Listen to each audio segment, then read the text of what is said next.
Thank you so much, Madam District Director Lori and executive members of District 7. Thank you so much for inviting me and bringing your mind and attention to this, in my world, fascinating topic about Toastmasters in the corporate world. All of us, in my experience, or most of us, have soapboxes that we like to get on. And every time I get asked to speak about corporate programs and Toastmasters and corporations, I jump on my soapbox and get excited.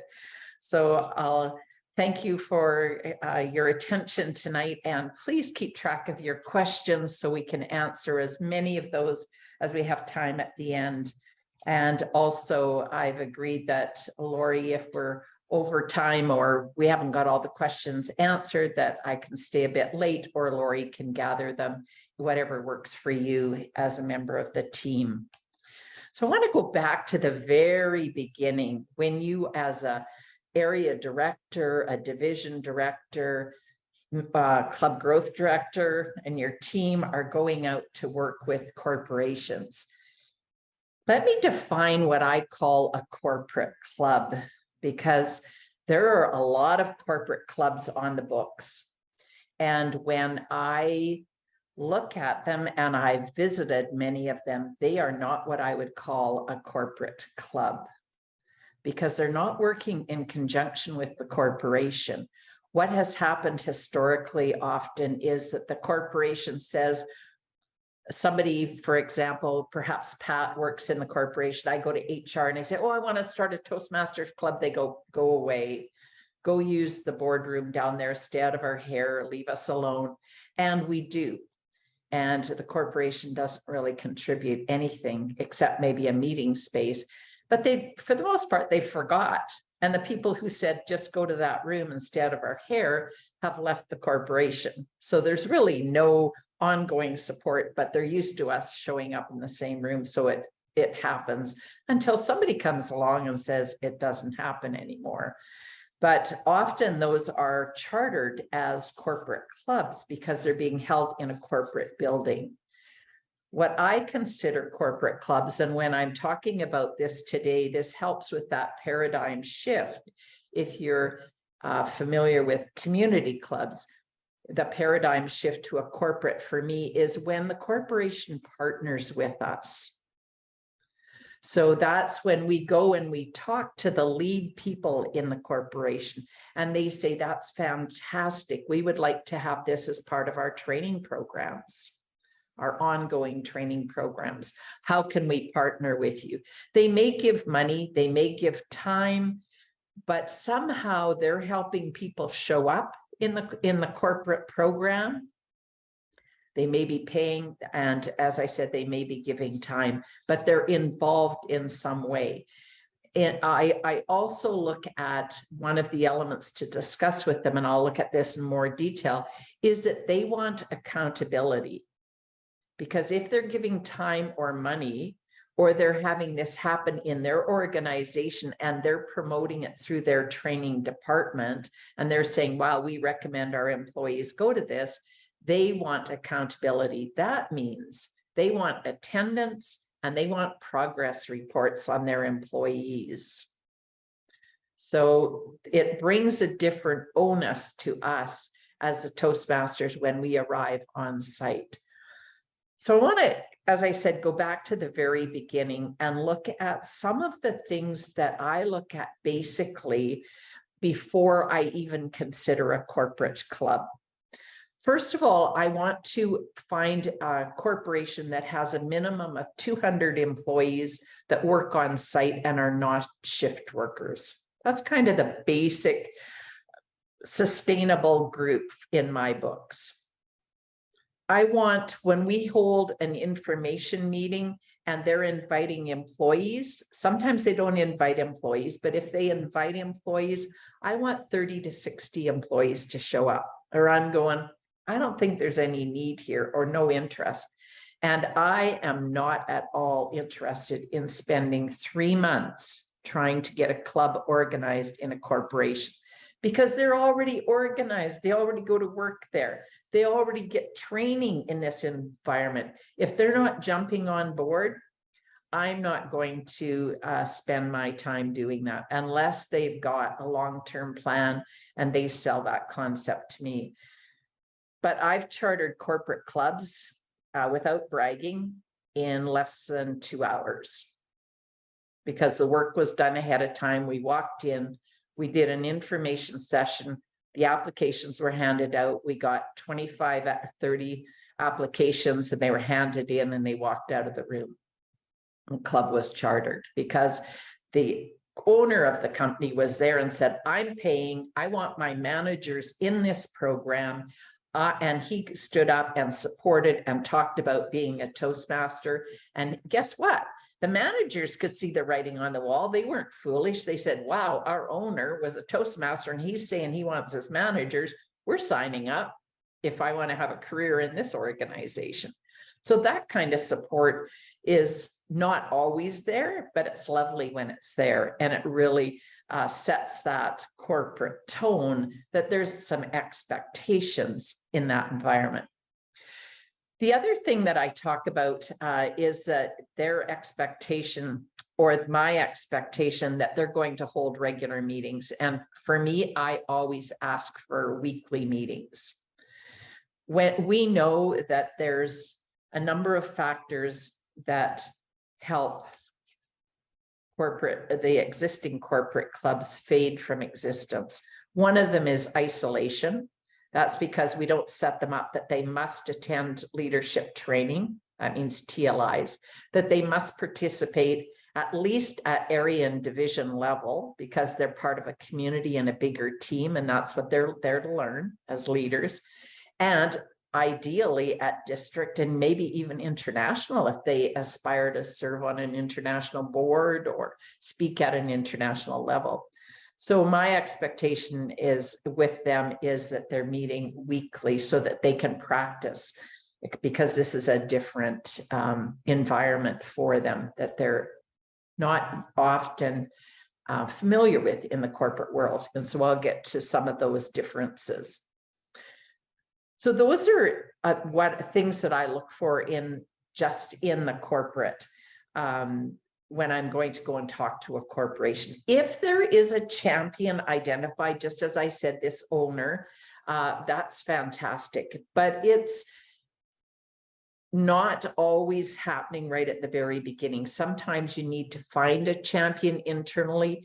And sometimes it can be the training coordinator, sometimes it's the head of HR, sometimes it's a VP, sometimes it's a CEO.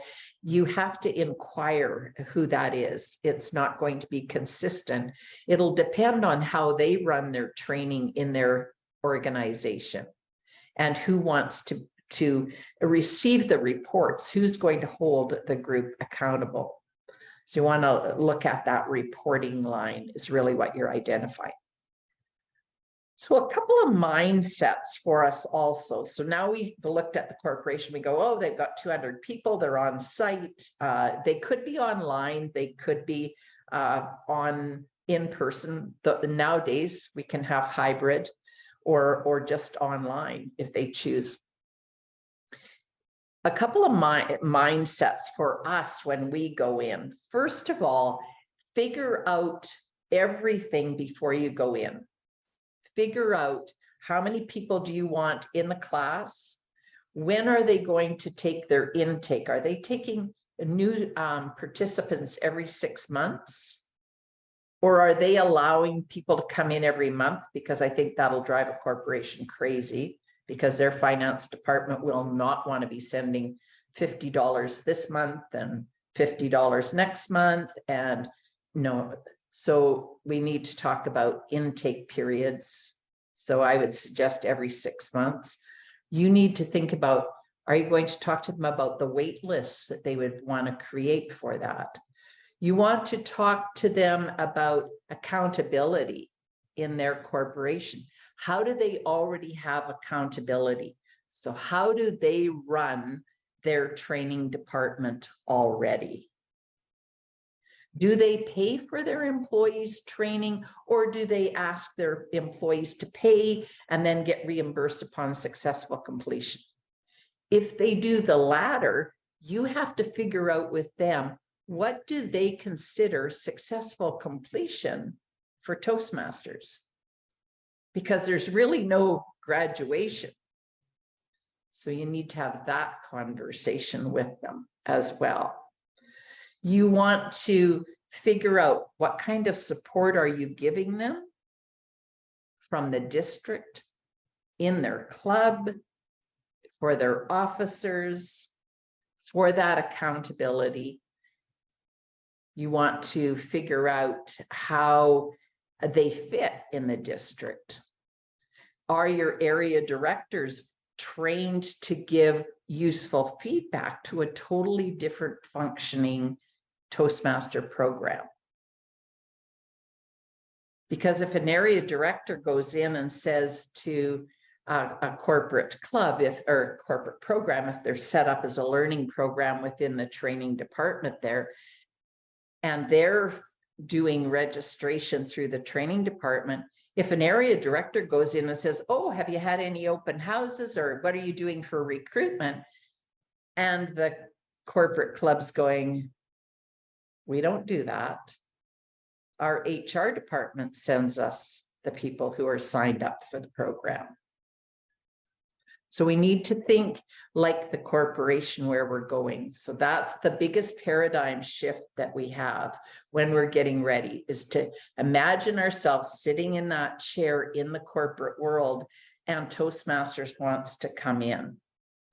So we ask ourselves, how do we integrate the Toastmasters program into what we already have for a training program?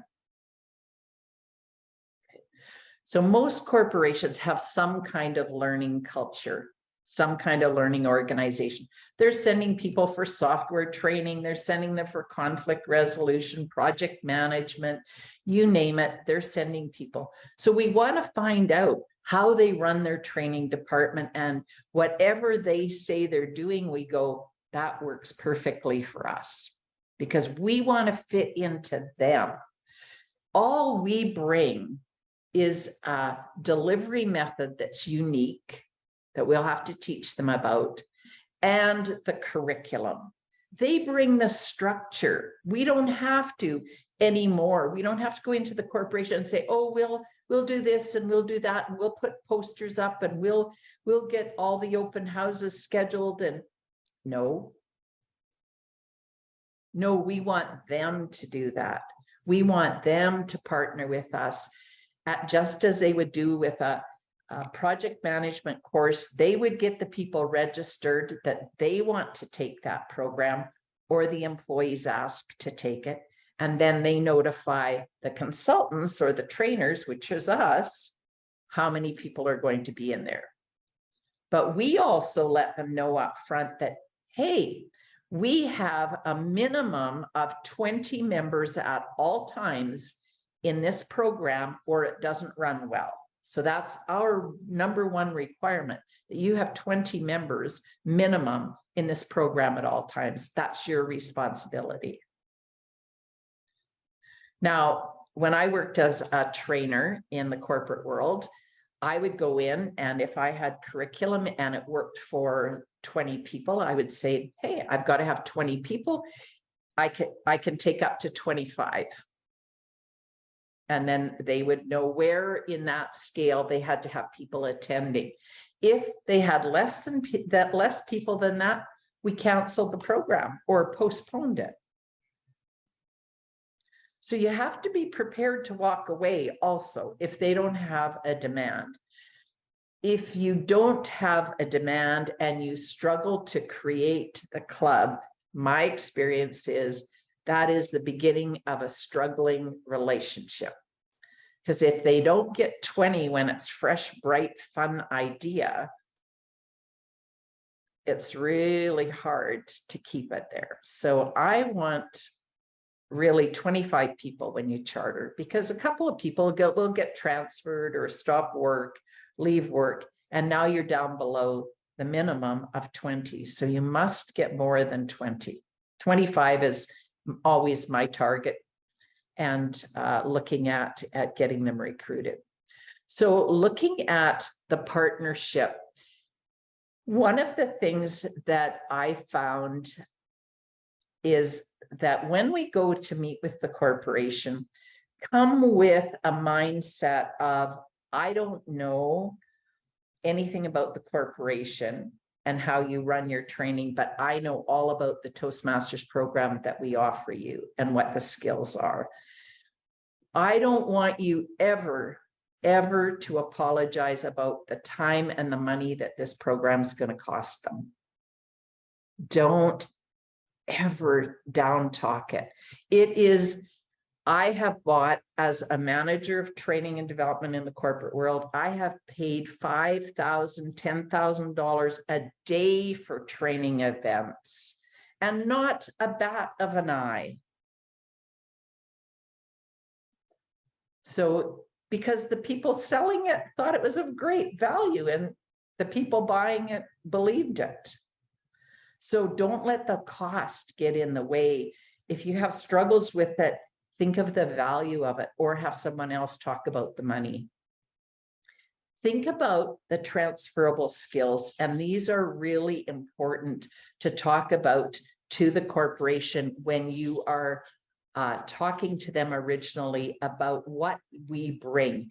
And we must translate the language from our community club and our Toastmaster jargon, just as we would in any presentation we do. We must know our audience, and they do not speak Toastmaster jargon. So please do not talk about distinguished Toastmaster and pathways programs and paths and table topics, all those terms that they go, I just want to know what we'll learn. Okay, so don't intimidate them. Don't turn them off. They'll sit there and go, la, la, la, la, la. Go away, please, go away. I don't know what you're talking about, and I don't want to say that. So we must meet them where they are. So let's talk about the transferable skills that you're going to actually touch on when you talk to a corporation. You're going to talk about critical listening skills. Listening skills are dying or fading, and we need listening skills to be good communicators and to be really good employees, to have critical listening, to listen, to process it and understand it. It transfers to successful interviewing for our people who want to improve. It helps our staff understand our CEOs and our executives and our supervisors and our managers and one another in terms of what we're talking about. So that critical listening skills. Critical thinking skills is another transferable skill that we bring to through Toastmaster program to the workplace, where we think, and we learn this where? Where do we learn critical thinking skills? Where do we show that in Toastmasters? Anybody want to just write in the chat box where you think when are we developing our critical thinking skills in the Toastmasters program? Just when you're in your club. Planning events, okay. Evaluations, absolutely. Yes. Yes. Think of when a speaker goes up and we've got all this criteria and we listen critically and then we think critically because we're measuring what we're seeing, hearing, and feeling with that speaker to all this criteria that's written down. That's critical thinking skills. It's not in great abundance out there, folks. So it's a critical skill to sell in Toastmasters. Meeting management, we're wizards at this. Whether it's online, whether it's in person, we can put an agenda together. We learned that when we were in our first 3 months of Toastmastering, when we became the Toastmaster. We had to pull a team together, we had to put an agenda together, make sure everybody signed up, everybody showed up, knew the rules, called it to order, emceed the event. Meeting management. And the bonus is that it all happens on time, which I don't know about you, but in the corporate world or in the work world, they don't always run on time. unless you call overtime on time. So a meeting management, interpersonal communication. We learn this when we walk into our Toastmaster meeting, when we meet people in the hallway at work. This changes the culture of an organization when you have good interpersonal skills, because people start talking to one another. You build respect, you build trust as a byproduct of having good interpersonal skills. Suddenly, the jerk that you deal with down in finance is this interesting person who travels the world on their vacations and tells fabulous stories in the Toastmasters program.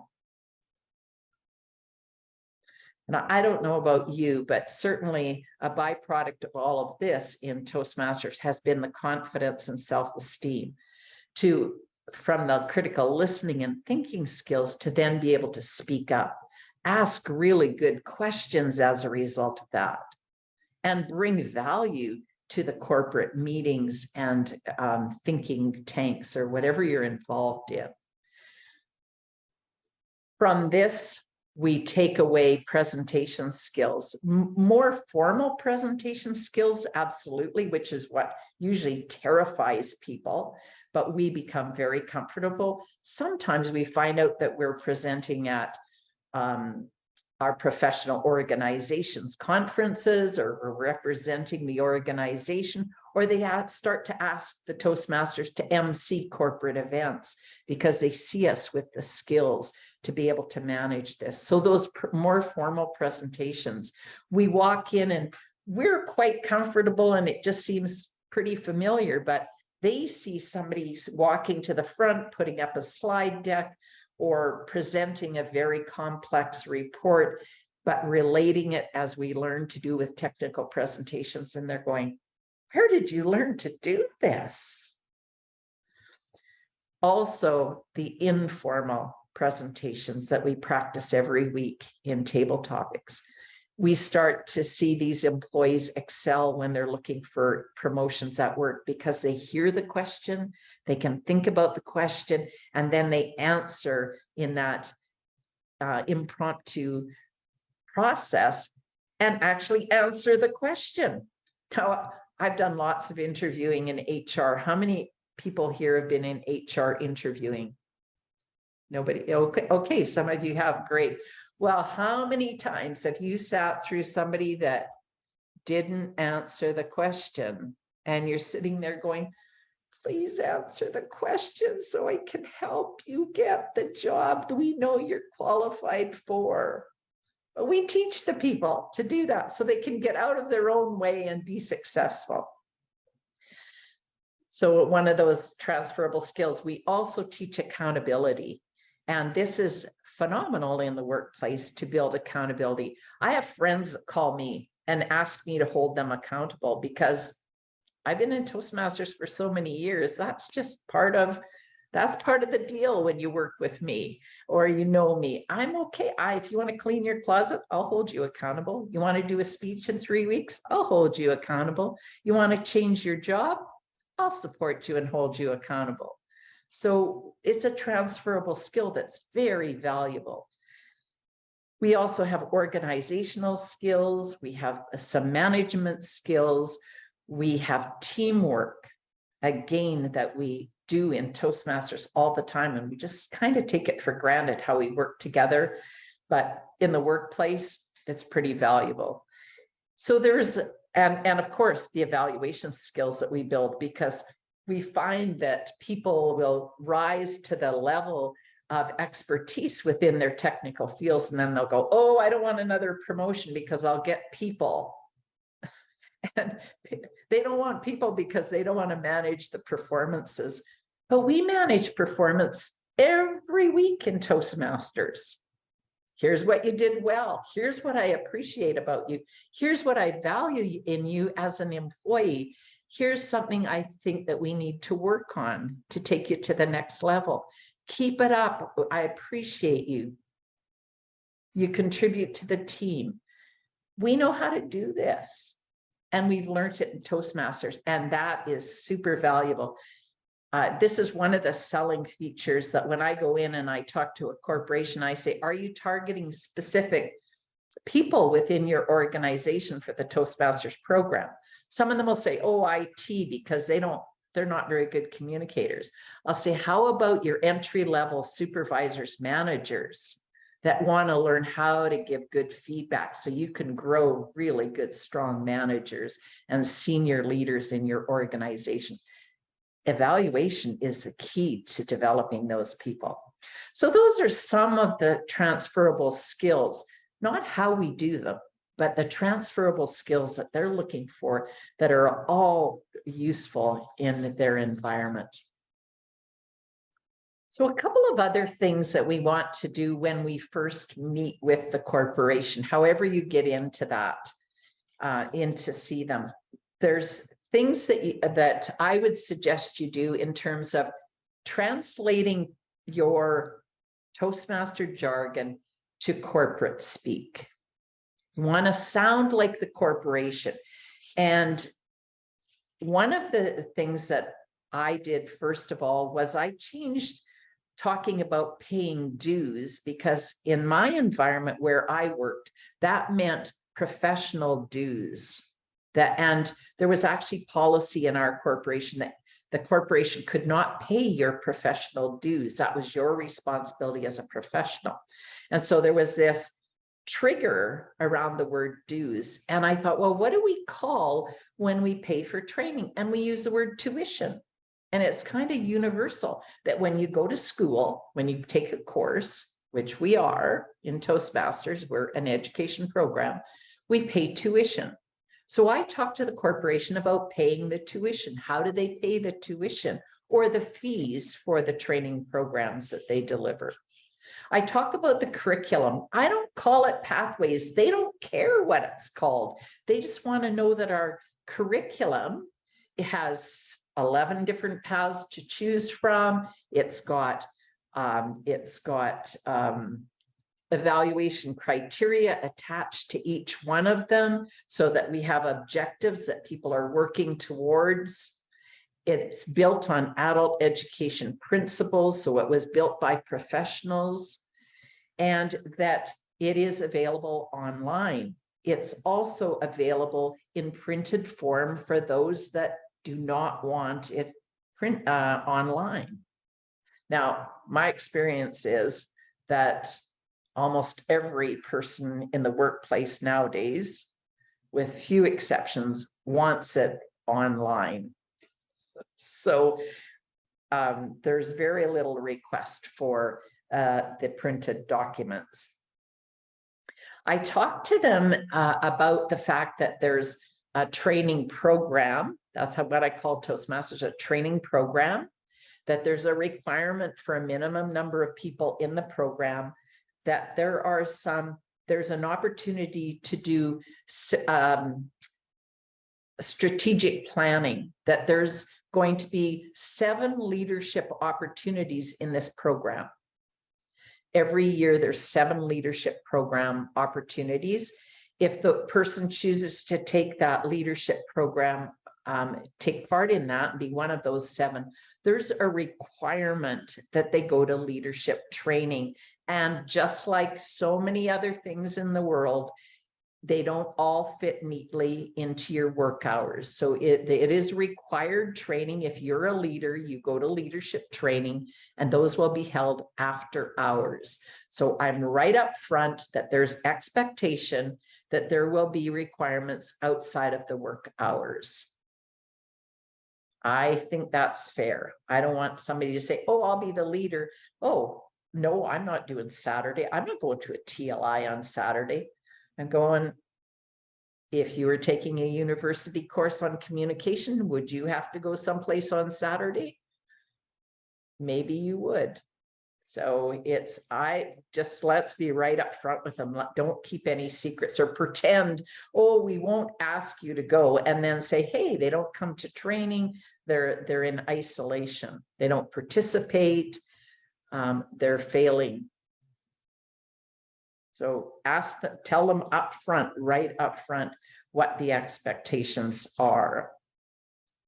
So we want to also look at in terms of the language. I think it's confusing if we start to call them members. And so I ask, because I don't call it a club, I call it a program because it's a training program. So I call them participants. They might call them learners, but I would ask them what they call their people who are taking training. Do they call them trainees, students, just employees, participants? And I would use that language. I would also let them know that we have, in terms of the translation of the language, that we have milestones in our program. And that's where people reach certain levels of achievement and we have recognition. So let them know that we have some recognition when people reach certain milestones.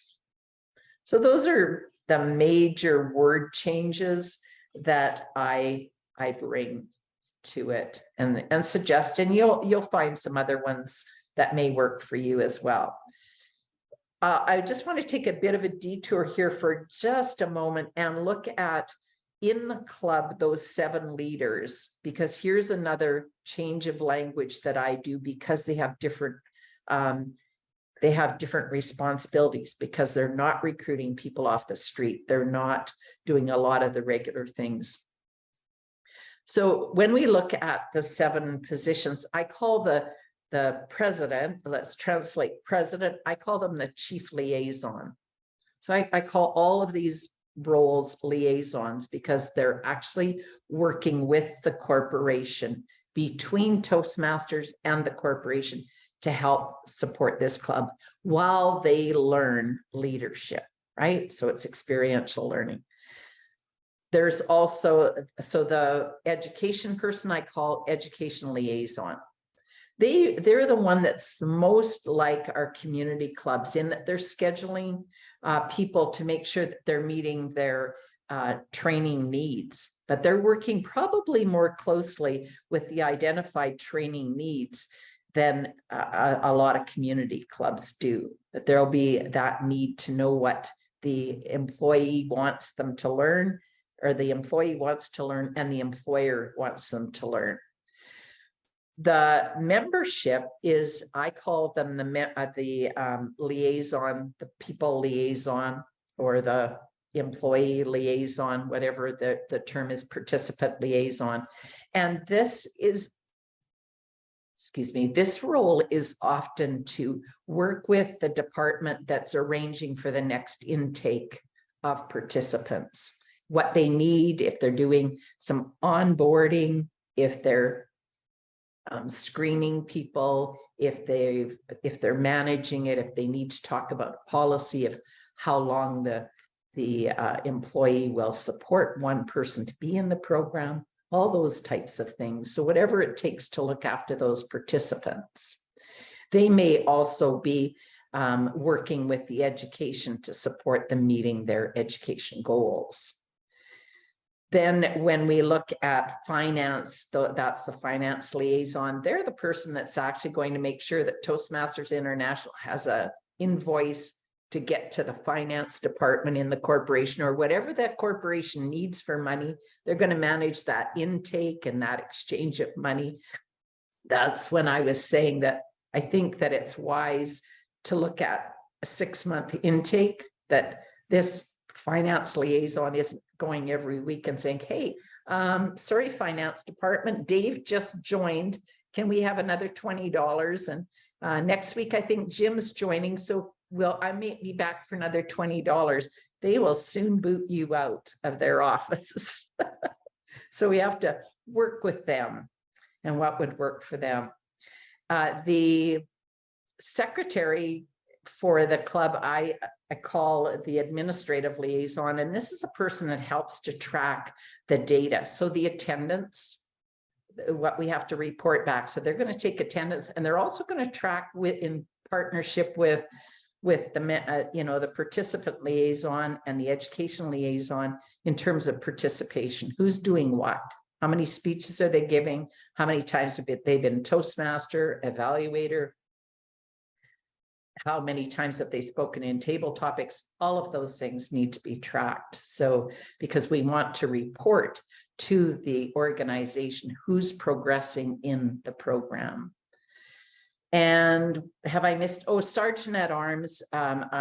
Definitely not that name, but I call them the logistics liaison. They're going to make sure that you actually have a meeting space and negotiate that and make sure it's a consistent place available. And then public relations, that whole liaison part would be providing information for the HR department or the training department who's ever taking in applicants. They want to have updated material. There may be an opportunity at orientation of new employees for the public relation liaison to go and give a spiel on the Toastmasters program, or they may report out at some event that here's the success of the program in conjunction with the chief liaison from the group. So those type of liaison roles, and again, the flexibility, because every environment's going to be slightly different and we have to adapt. We're the jelly going in and they're the bread. So we're just going to squish in there and fit right in, and they're going to go, we couldn't have done it without you. How did we live without this jelly sandwich? So some things again, and today I'm really focusing on all the things before we get in there and running the program that are so important. It's like creating the foundation, and so much of this can be done before we start gathering people in the corporation. We need to do this work up front. We need to let the corporation know a number of things. First of all, it's really important that the corporation understand that this is a self-paced program. This is really important because this is a whole paradigm shift for them. Our context in the corporate world is that we get sent or we go to a training program. We sit down, we actually call it bums in seats, right? We count bums in seats in the corporate world. How many people showed up and sat through the program? Most corporations do not measure the learning. They count bums in seats. How many people attended? So we want to take it to a different level of evaluation, a different level of reporting, and report out the activities at least. So self-paced program, when we let the corporation know about this, this is a different context, because we're saying people can go as fast or as quickly as they want. Now, some people will say, I can't come every week. On the third Thursday of every month, I have a report due to the executive, and I go to their meeting at lunchtime or whatever, over whatever time they're having the Toastmasters program. I go, that's great. All you have to do is make sure that your employer knows that you're going to only be there 3/4 of the time, and they still will support you, so that you're not marked absent, or that's not a mark against you. Because if they expect you to be there 80% of the time, and they've already pulled you officially for 25% of that attendance, you're now down to 75. So that's not a fair requirement. So you have to have a communication with your employer. So looking at that,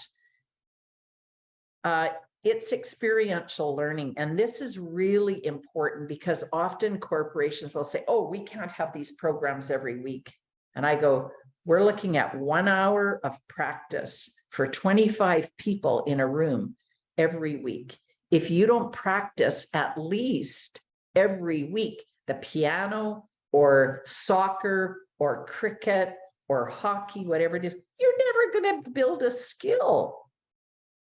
And if you look at 25 people in the room and you divide 60 minutes a week by 25, how many minutes do you get to practice? Even if you might get 7 if you're a speaker, or an evaluator might get 2 or 3. You might not even speak. You might just be practicing listening. So really don't give up easily on the weekly practice session. The fact that we create this safe environment for people to practice and build skills is a hard concept for them to grasp, because it's often sit, listen, and then leave, because we don't necessarily build skills in a lot of the corporate training. We just give them knowledge and push them out, give them knowledge, push them out.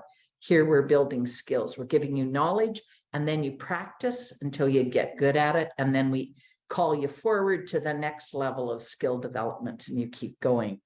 So really important for that it happens in a team environment. So when the team doesn't show up, the program's lessened the effectiveness. So the importance of everybody showing up, making that commitment. That there's peer learning. This is important again to remember, to raise with an organization when you're going in there, because they want to know who's going to be the instructor.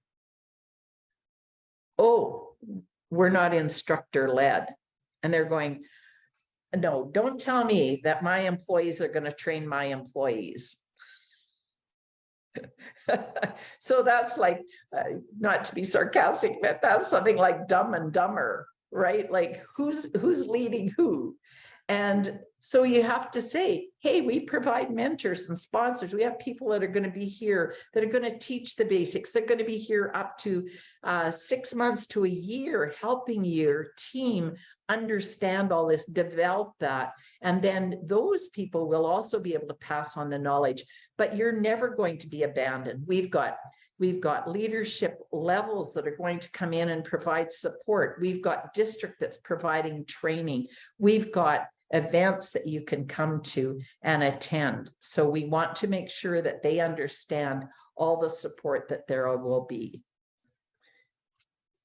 And also the other thing that I would do is to reinforce that they belong to an international organization that's been around for almost 100 years, 149 countries of the world, millions of graduates, and that there's no pass or fail in Toastmasters. There's only safe learning environment, and that there's no graduation. Because I've had employees, supervisors come to me in the workplace and say, when is Jan going to graduate from Toastmasters? And I go, there's no graduation. She can get to go as long as she wants, and you support her in going. So those are some things that are really important to be upfront with the organization about, so they really understand what they're being expected and asked to do, as well as their responsibility in the partnership. Okay, so I'm going to stop talking now. I think I've been talking about 45 minutes, and I'm going to move to questions and answers. And so we'll look at chat and see what's going on here. If was anybody tracking the chat? Right. Yep. It looks like, oh, did you want me to do the chat? I'm sorry, Lori. Oh, no, I was just, that's fine, Dave. I did name you as the chat master. I didn't see any questions. You may have. I do see Fred's got his hand raised. Okay, Just going to mention But that. if you Yep. see something in the chat, why don't we do that first before Fred? I think Fred's on deck. Okay, Fred, question or Yes, Pat. comment? Yes. Yes, Pat. I've charted several corporate clubs as well, and I was also the club coach there. Some things I'm running across is promoting the club. A lot of the corporations won't let their clubs like promote outside of Toastmasters, either on Facebook or Google, or even flyers outside the corporation. So what type of suggestion would you have, maybe either to minimize that, or maybe corporate clubs that already have that problem? Well, what are you advertising outside of the corporation, and why?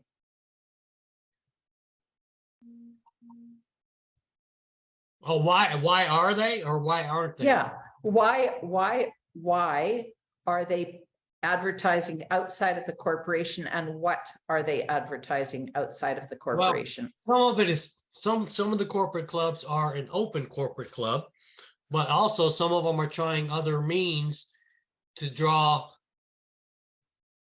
membership in. And I realize if Okay. it's a corporate club that, they're limited. So, and even at that, they're very limited in their advertising is what I'm getting at, Pat, like Yeah. very limited as far as trying to get people to join. Okay, so in my whole concept, there is no advertising and there's no recruiting by the club. This is a training program put on by the corporation, and the corporation sends their employees to it. So if I was in that situation and I had a corporate club, I'm not talking about a community club meeting in a corporation. I'm talking about a corporate club sponsored by a corporation.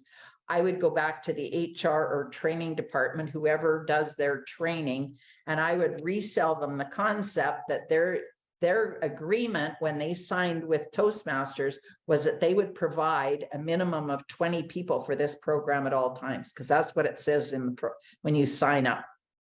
And so what would they like to do about that? And then I would sit quiet.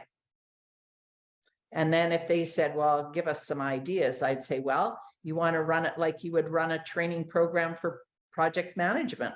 You want to get a wait list and you want to be sending people to this program. The program is not there necessarily to teach them how to recruit members. When you think in the corporate world, if you can get your mind that you're going to work every day and you say, oh, there's a course on the program at work that I think would really help me do my job, and you sign up and you walk into that training program, and the first week that you're there, they're saying, okay, well, your job now is to fill up the class. That's ridiculous. That doesn't happen in training programs. We don't ask the participants that signed up to take the content to fill up the class. So we need to turn that off. We need to turn that part of our Toastmasters community brain off and go, that's the people that hired us to deliver this program. That's their job. They've said, hey, we want Toastmasters. We say, okay, bring us your employees. We'll bring the curriculum. We're not going out to find them. Most corporations will not, you will get in trouble. Well, no, I shouldn't say most. The corporations I've worked for, you'll get in trouble if you go recruiting Jack from down in finance to join a program that you're taking. Their supervisor will come and say, what are you doing? Jack's my staff. You don't tell him what he's taking for training. And if Jack wants to take that training, he can talk to me, his supervisor, or he can talk to the training department, because there's money and time involved. And most corporations will not let you hang posters up either. So you're not recruiting, they're recruiting for you. If you can get it set up that way, that's the ideal way. Unless you set it up like that, I just call it a community club, because Jim and Dave and Pat are out looking for members and friends and family who will come to Toastmasters, and we're meeting in the boardroom at where we work. That's a community club by my definition. So it's a paradigm shift. Thank you, Pat. Yeah, thanks.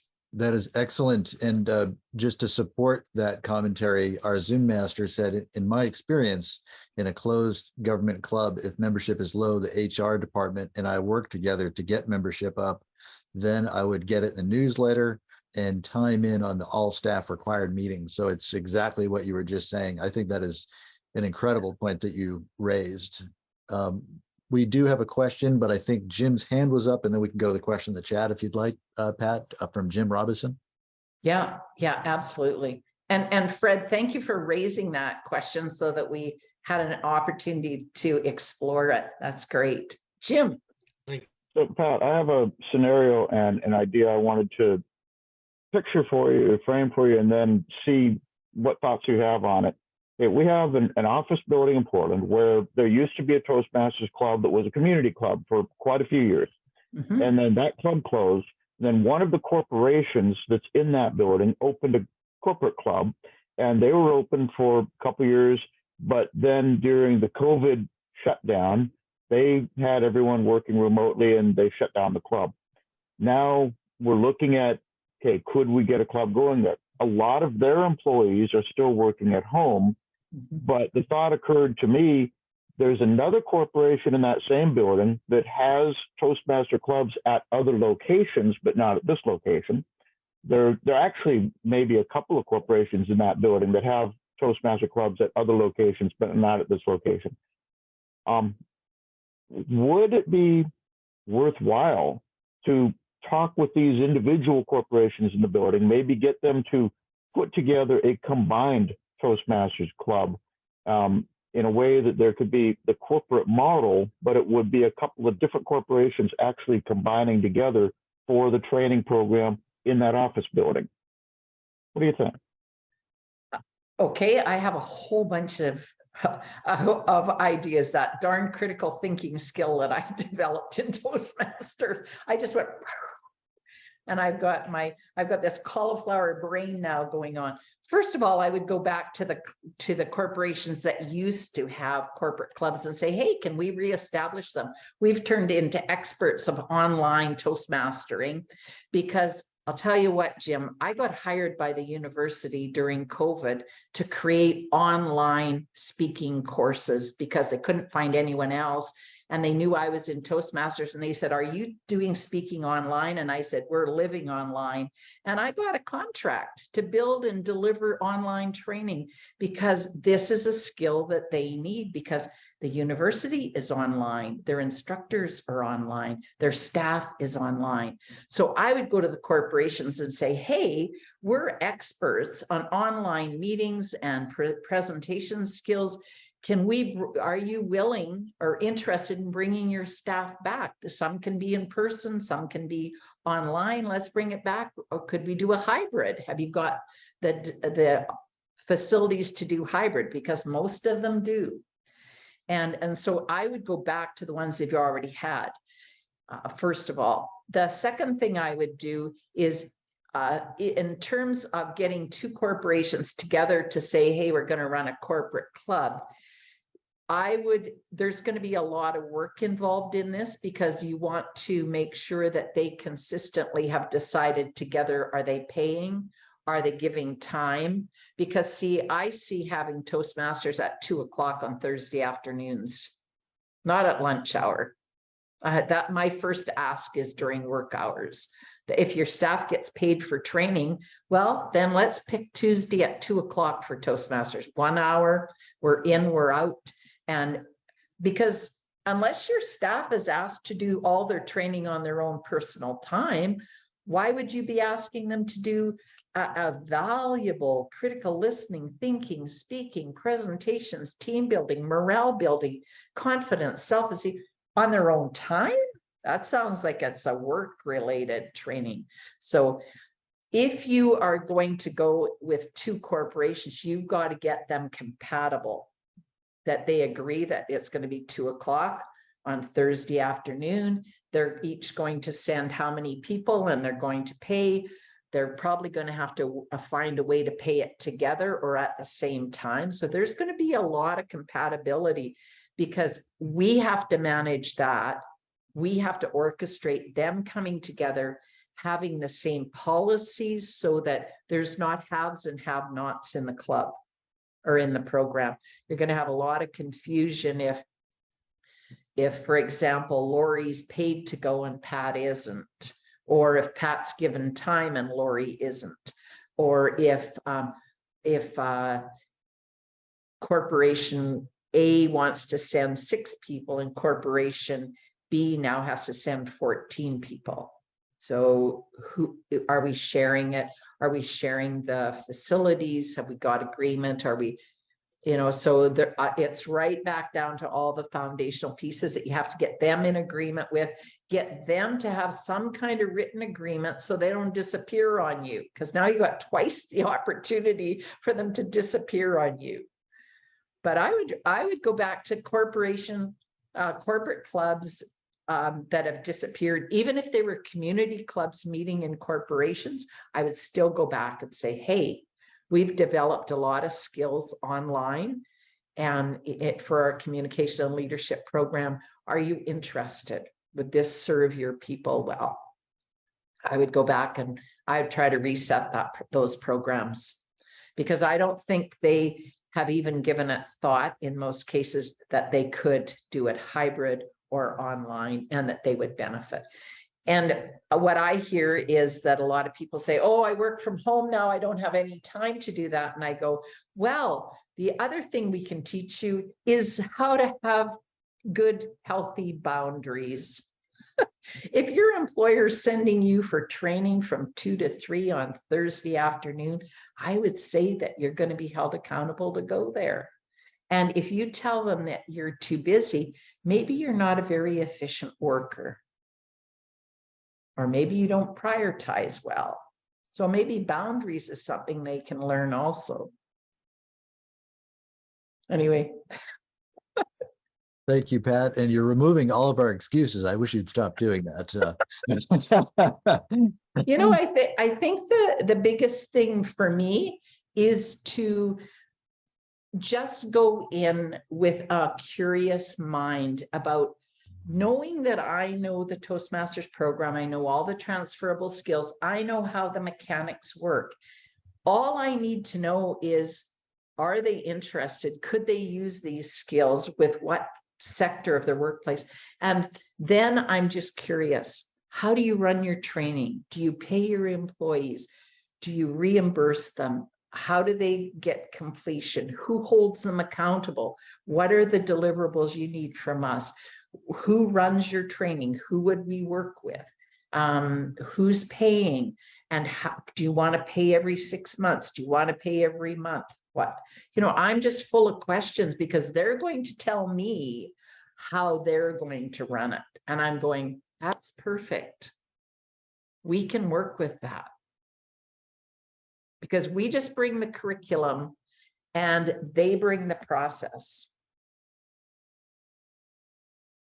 Thank you, Pat. And it looks like the same person that had the question in the chat has their hand raised. It's Okay. Colleen. And Colleen, I'll let you jump in if you'd like.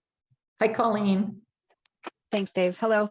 I was just curious, does this negate the need or the want for guests in the club, or how does that part of it work? Well, do you work in a corporation, Colleen? I do, and we basically have a community club within the corporation. Okay, so in a community club, we have guests. Do you take other training at work? Yes. Yeah, okay, so what's the last program you took at work? I did a management development training. Okay, very cool. Did they have guests at that training program? No, but I mean, I think that's one of the things I like about Toastmasters the most is that it's so accessible. And to me, this maybe makes it less accessible. And you can't, I mean, the thing that makes people want to be in the clubs is to come in and see how they operate. And then it makes them think, oh, I could do that. Otherwise, there's this intense fear of public speaking. And it creates this wall. Like now I have to be fully committed to actually get in there. Or my manager has to tell me. It changes the motivations in the way that people show up, I think. So I just was curious. Okay. I guess you're in the right place if you like having guests and that you think that's an important way to promote it, then being in a community club is great. It's very chaotic in a corporate club if you're having it at 2 on Thursday afternoons to have guests, first of all, because where are people disappearing from work, and we're taking attendance for accountability. So do we say, oh, Colleen was in our class for two weeks. She's not registered, but she's showing up. And so there's accountability in the workplace for those things. So depending on how it's set up in your corporate world, guests would not be an issue. I think that the better way to do this in the corporate world is just the same as we do when we're doing project management or management advancement courses, is that there's testimonials, or you have a write-up on, or you have something on the intranet in the workplace promoting those courses, and that supervisors and managers know. You know, again, it's a learning program. It's not a club in the corporation. It's going to be, it can be if it's a community club, absolutely. But if it's a closed corporate program, it may be set up to be just like your other training programs are, that there would not be people dropping in to see what it's like, to see if they want to take it. They would be talking to people or talking to their supervisors because they're looking at 1 hour a week being away from work, or perhaps getting paid that tuition paid for them every 6 months to attend.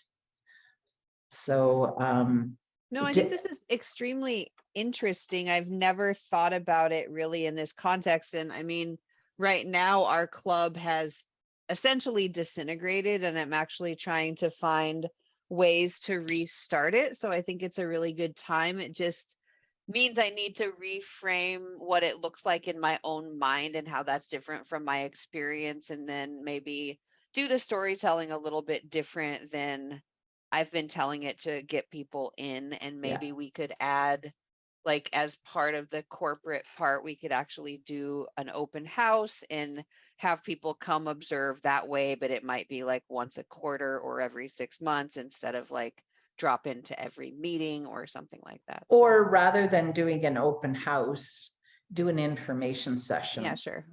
Reframing the titles and the words and the language. And that's the biggest challenge, Colleen, is if we've been in a community club and we've not thought of it in a corporate setting as a corporate program being offered by the employer, is that it is a whole paradigm shift, because everything changes, everything. Even, you know, the way the EdVP might be scheduling you. We're not walking in at the meeting like some clubs do and say, okay, who's got a speech today? This scheduling is done 3-4 weeks in advance. Who's speaking, who's Toastmaster, because people have learning objectives at their meeting. We've got 25 people we want to train. Just think, you've got 25 icebreakers when you start with a new intake. So how long does it take in an hour meeting with 2 speakers a week to put 20, you know, you're looking at 12 weeks, 3 months. 3 months to just do icebreakers. So, you know, it's a different thought process, and everybody's getting measured and accounted of what roles they're doing and attendance being taken. So it's like I said at the very beginning, I set a program up like this over 20 years ago for a corporation, and they loved it. They thrived in it. I went every 3 months for the first year and reported the attendance and the statistics of who was achieving what. They wanted, the VPs wanted to talk about how was it going, who were the stars, were there any rock stars, and HR put this in new employees, higher packages.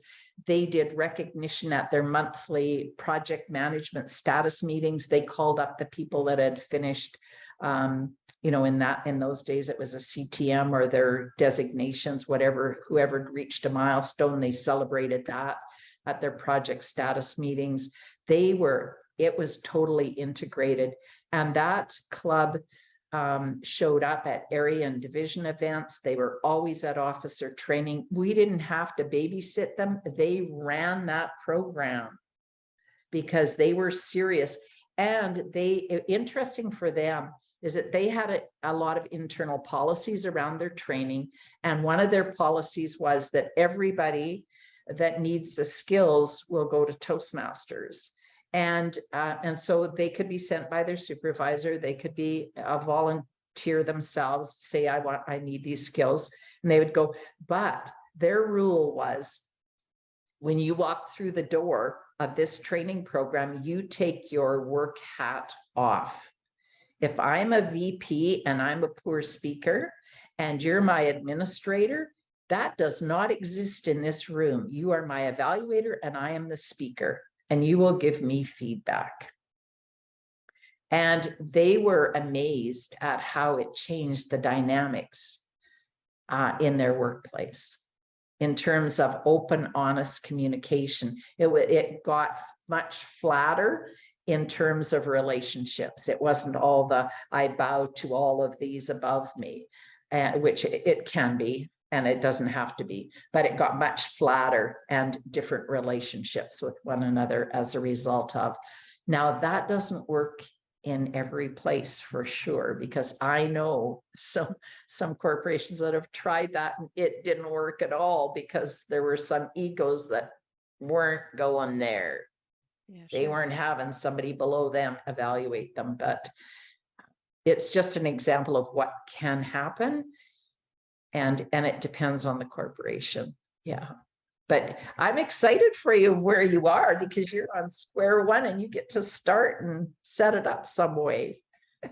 Yeah, there's a lot of potential. I just have to figure out exactly how to frame it. But I think talking to Lori on Friday was really useful as well and got my brain working again.